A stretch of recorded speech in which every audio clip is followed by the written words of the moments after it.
But Bobby Visciglia was Sam's prop man, was Sam's um, partner in crime on many, many films. And without Bobby Visciglia, I don't think Sam could have functioned on any of his projects. Wherever Sam went, Bobby Visciglia went. I mean, he was a very active member of the crew, and I don't think any of the films that Sam directed could have been done without Bobby Visciglia as his prop man. And on Cross of Iron, when Sam called for the last shot, Bobby Visciglia was sitting next to him, and he said, "Now we're over here." And Bobby said, "Sam, it's over." One of the biggest problems with Sam was he was unable to stop shooting. For Sam, movie making was a family, and for Sam, movie making was his reality. Life for him was an illusion, so he never wanted to end filming directing a film. He made the role of prop man much more important. And the prop man also was, was handle the guns, etc., etc. So, the guns played a predominant role in most of his films. So that was in Bobby Visciglia's hands. And all the people who worked for him on film, he took them everywhere. Bobby Visciglia was taken to Yugoslavia on Cross of Iron. Wherever he could, he would bring his crew. I mean, Frank Kowalski, he brought over to, when we did Straw Dogs, he brought Frank Kowalski over to be the continuity. Unfortunately, they had a big breakup in Richmond before we started shooting, and Frank Kowalski quit. And one of the interesting things that Frank Kowalski said to Sam, he said, if you stop being unkind to us, you won't have enough people to carry your coffin to the grave. And when he quit, he left a little note on the bed saying, exit one pallbearer. On the Getaway, Kent James was the costumer, and he took him everywhere. So Sam was very loyal to his crew. Not only loyal because he knew he could work with them, so his crew would take him from picture to picture. He did 4 movies with James Coburn. With Warren Oates, he did 3. With Chris Christopherson, he did 4. So he was very loyal to his cast and his crew. If they expressed some kind of disloyalty, they were fired. And with the classic Peckinpah line, "You're fired and don't let the door hit you in the ass."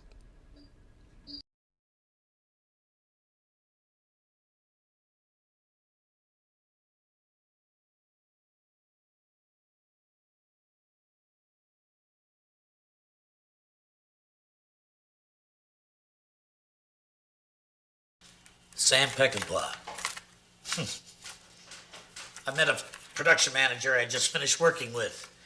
And he said, "What are you doing?" And I said, "Nothing." He said, "Well, would you like to do a picture?" And I said, "Fine." "With whom?" He said, "Sam Peckinpah. Have you ever heard of him?" I said, "Shit, no. What the fuck has he ever done?" I didn't know he had just finished shooting Wild Bunch, which later turned out to be a pretty good picture. Well, I had an appointment with him at 10 o'clock at Warner Brothers, and he never showed up. I read the script, Ballad of Gable Hogue. He finally showed up about 1 o'clock in the afternoon. I didn't know him from Adam, and he walked by me and went into the office. And the production manager came out and he said, "Did you say hello to Sam?" And I said, "No, I didn't know who the hell he was." He said, he said he wants to talk to you. So I walked into the office and he sat there and he's bleeding from the mouth, abrasions up in the upper right eye, torn shirt, a little sweaty. And I said, "Mr. Peckinpah, Mr. Visciglia, I come over to talk to you about doing your next picture." Well, we didn't even talk about the picture. He talked about the fight he just had and how he got thrown out of the Chiquita restaurant across the street from Warner Brothers. Seems he had a run-in with one of his assistant directors who I guess he fired on Wild Bunch. And this guy started to get mouthy. Sam punched him, but Sam couldn't dent him, and he finally threw Sam out on Olive Boulevard across the street from Warner's, and Sam finally figured out he couldn't win, so he came over and we had our meeting. I kind of liked the guy just for his guts, and we did the picture. He started out kind of tough, and I was just new at my job. But every time I turned around, he would challenge me with something that I didn't think I could do. And I found out later on in all the pictures we did together over 14 years that he did that with everyone. And the people that took the challenge and produced and got on the bandwagon with him and made the film with him stuck around. The rest of the guys wound up with a bus ticket, which later on became a pretty funny joke with us. He let 32 people go on that picture, fired as they called it, but they weren't a part of the film, and Sam knew that, and he got rid of them. And we all took out an ad, the ones that stuck around and stayed, and it was the story of the picture. We found it where it wasn't, meaning the water in the desert. But we found a lot more. We found a guy that was a filmmaker. I did. And he instilled things in me, and I watched him instill it in everybody else, of how to make a film and how to make love to it while you're making it. And that's what he did. He romanced it. He beat it to death. He held it up. And sometimes he ran it into the ground. But he made a film. And I was proud of every one that I ever made with him. Bobby, on this film, you were in charge of the bus ticket. Yeah, well, not on that particular one. I think the bus tickets... Just tell me, what were the bus? Well, the bus tickets were Sam's way of saying, I don't think you're making the team. You fucked up, you didn't watch the store, which he always wanted everybody to watch the store. In other words, it was our picture, not his. And if you didn't, you were on the bus. We never got a plane. And so I bought some bus tickets on Junior Bonner, I think it was, yeah. And I carried it around in my pocket. He handed a few out on that time, but I'd always wave them to the guys, and it was kind of a clue. Hey, watch the store and get on the team. Otherwise, here's your bus ticket. And it got to be a joke, but it was a serious thing with Sam. And the people that wanted to make a film with him made a film with him, and they didn't have to take the bus. So actually, I mean, it sounds like his commitment was to the film and he came alive during the film. Could you talk a bit about that? Oh, he came alive, all right. And he never wanted to die either. A lot of times they couldn't get the camera away from him. Cross of Iron, for an example. Shooting it in Zagreb, right outside of Zagreb. It was the last night of the film. Sam had fought for this particular scene and it was going to cost some money. We were burning up a whole bunch of boxcars and fires and the tanks, and the Germans were being routed. And Coburn shoots Stransky, who was played by Maximilian Schell. And that was our last night. We had 5 or 6 different nationalities on the film. The Yugoslavians, the French, the Italians, the English, the Americans. And everybody was packing their trucks in the distance and going home. And I was standing alongside of Sam, as I always did. We opened up a bottle of Slivovitz. We sat down on the rails, and the thing was in smoke and flames and everything else, and you could hear the trucks leaving in the background, packing the cameras and the equipment.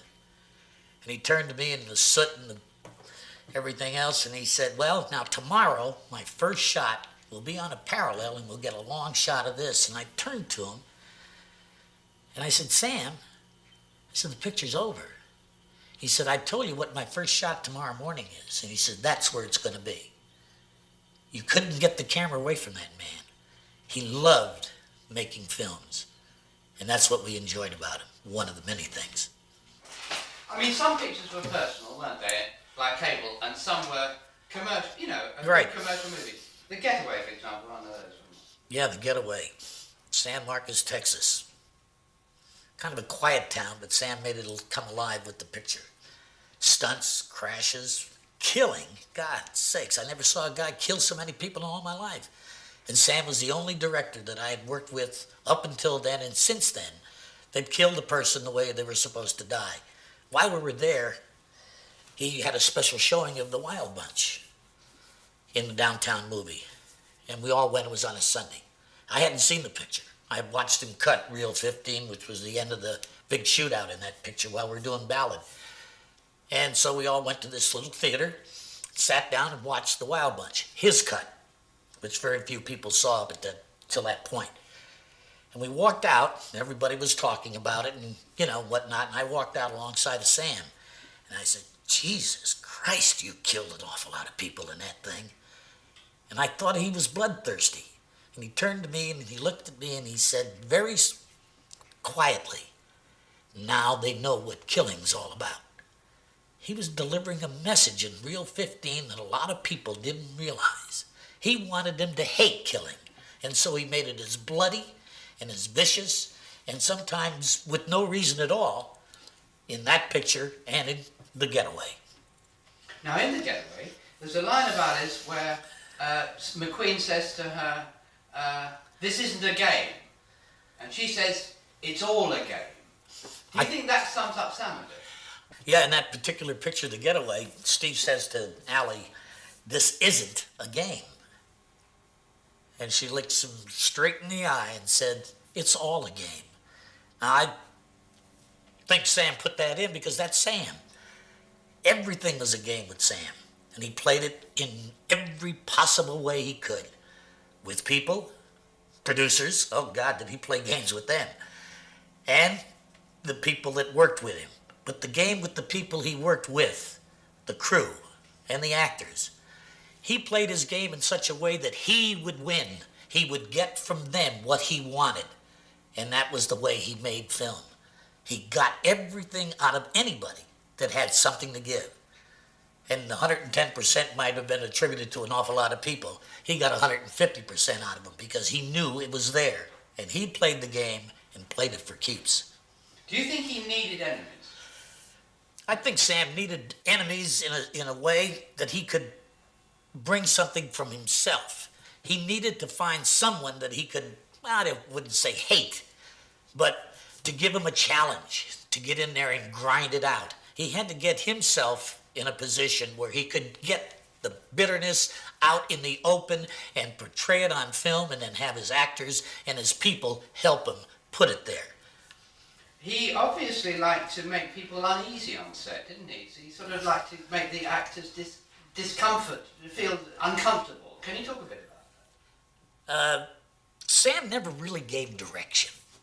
I used to sit behind him. He wouldn't roll the camera unless I was kneeling behind his director's chair. He'd look around and I'd know I was out of place, and I'd get behind there, kneel and hold the back of the chair.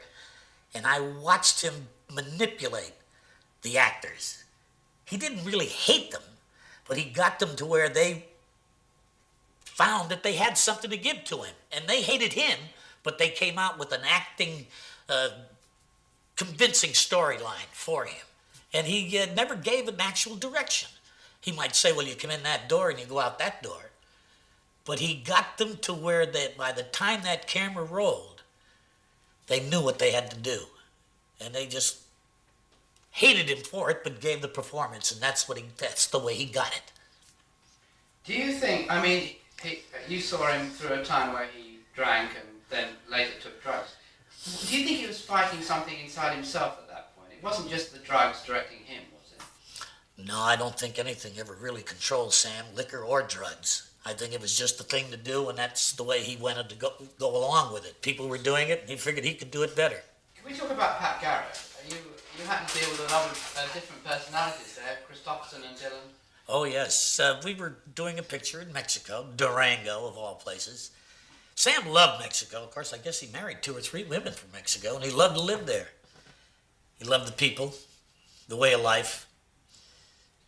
We went down to do Pat Garrett and Billy the Kid, Chris Christopherson, Jamie Coburn, and Chris brought a friend of his, Bobby Dillon. The first time I met him, he had a little skinny mustache and a top hat, and Sam put him in the picture, wrote him a little part, played very well. I had to get a chair back for him, like the prop masters usually do. Chris said, now be sure you get a chair for Mr. Dillon. And I said, certainly. So I had one printed up with his name on it, put it on the set the first day. Chris came on the set that first day of shooting, and he looked, and I looked at him, and he was amazed. He said, what's the matter, Chris? He said, the name. I said, that's Dillon's chair. Well, I had spelled it D-I-L-L-O-N. I didn't know Dillon was spelled D-Y-L-A-N, and Bobby loved it. And as a matter of fact, made me keep the chair on the set, and I gave it to him at the end of the picture. I hope he still has it. Sam had to deal with Dillon. He had to deal with Christopherson. He had to deal with Mexico. And he had to deal with himself on that picture. It wasn't going very well. Problems with producers, as Sam usually had. But he made a film in spite of the obstacles that he had. Dug big holes in his lawn, and we had big feasts with pigs and goats, women. Sam had a hotel room in the Durango Courts, room 69, and everybody had a key. It had a bath and it had a sauna. John Wayne had it built while he was doing films down there, and it had a monstrous bed and was pure red. Everything was red. And we would go to Sam and say, Sam, how about a key to room 69 tonight, because that was the party room. I still have a key. I don't know whether Durango Courts is still there or not. Sam fought a lot of people on that picture, the producers. Threatened to steal the film. Wanted somebody to go over the gate at MGM and take the negative so he could cut it the way he wanted to, because he was fighting them. I don't think he liked MGM very much, especially the Thalberg building, that big white monster right outside the gate. We did a picture called Killer Elite, and we came back and we had to finish up on stage at MGM. And he came to me one day and said, now, Bobby, can you get me some M1 rifles? I said, well, sure, Sam. I said, but where do they fit into the picture? He said, get me 30 M1 rifles, and I want some Army fatigues and helmets, and I want a half-track. And plus get me 2 cases of Corbel champagne and some orange juice and glasses. I said, well, fine. I'm starting to think, well, where's this in the script? But knowing Sam, I knew that anything could happen. He said, 6:30 tomorrow morning, right near the mortuary outside of the Thalberg building. He had Phil Lathrop, the cameraman, Katy, his secretary and personal whatever, and myself and a bunch of the guys, and we all got into the half-track dressed in Army fatigues, and we drove right up to the Thalberg building with blanks in our guns and fired on it. He hated the Thalberg building and the executives at that time, and it was a layover from the Pat Garrett and Billy the Kid picture. It's quite a storming. I don't know whether we won or not. You saw him change and perhaps lose his grip a bit. What was that experience like? Well, he was kind of an idol to me. He taught me everything I know. Learned or taught me to deal with other directors. If you work with Sam, you could work with anybody. That's what I felt anyway. I watched him, well, not deteriorate so much, but lose his grip. He's had problems, family, I guess. We all do. But it was something inside of him.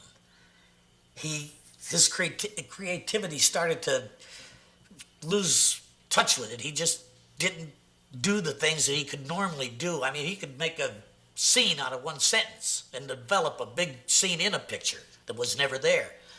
But I watched him lose all that. It hurt. It was like losing a friend. His talent was my friend. He personally, I don't know whether he ever was my friend, but his talent was. I respected it. And when I saw it slip in a number of places, it hurt. On Cross of Iron, he was drinking but still operating very well. You could tell perhaps about the death of the platoon and how he was shooting them. The Cross of Iron. That's when I knew he slipped. Was losing it. In the particular picture, James Coburn had a platoon, was trapped behind the Russian lines, and the platoon gets killed off as they're trying to get back to their own lines, the German lines. And so in the picture, we took 3 or 4 days to kill off each one of the platoon members. And we were killing a lieutenant. I can't remember his name. Stransky was Maximilian Schell. But anyway, we shot for 4 or 5 days, killing this particular person in the film. We got finished one day after killing him, jumped into a motorcycle and drove up to Sam's little wagon where we had our Slivovitz and had a drink. We sat down and had a drink, and he looked at me and he said, now, Bobby, tomorrow we're going to start killing Lieutenant so-and-so. And I looked at him and I said, Sam, I said, we just spent 4 or 5 days killing that son of a bitch. And he looked at me and he said, we did? I said, yeah. He said, tell him to get me the goddamn film. I want to see what I printed. A little scary. I don't know whether that was a 4-day blackout or what. But when we got the film, there wasn't one goddamn thing he would have changed because it was perfect. And he never deleted anything of what he had shot and didn't know. So, losing it, but still having it there, he'd still had it. So it gave me a little better feeling about my man and the talent that I love so much. Looking back on your work with him, what would you say were his real strengths as a director, and what were his weaknesses? Well, he had a lot of strength. He'd work us to death, physically. His mental strength and the way he dealt with people was amazing. You could hate him 1 minute, and the next minute you'd climb the highest mountain for him, all at the same time. He commanded the respect of people because of the talent and because of what he was doing and making of you. What I hated about him, when they called me and said he was dead, I said, how dare him? I hated him doing that to himself and leaving us, because he still had the greatness of the kind of a director that I thought he was. He was cremated, and there's a story about disposing of him. Could you tell us that? Well, Sam never really talked about religion much, and I never really, we never said, well, this is the way we want to be buried, or this is what you do with my remains or anything. And when I heard that he was going to be cremated, I said, Jesus Christ, not Sam, If anything, he'd be bronzed and stuck up on a hillside someplace. And when they said they were going to cremate him, I was quite surprised. About 2 months after he had died, I got a phone call from his son, wanting to know where he could rent a rowboat. And I said, well, if I don't know, I know a friend of ours that Sam knew, Walter Kelly, that had one. And I dismissed the thing. I heard about 2 weeks later that they had taken the rowboat with Sam's remains and rowed out off of Alice's Pier in Malibu and dumped his ashes in the ocean. Well, they said that Sam wanted to travel the 7 seas after he died. Well, guess where Sam is right now? He's in the kelp beds right off of Alice's Pier because he never did get to the ocean. It's a shame, but at least we know where he is, and he's still with us, and that's pretty good.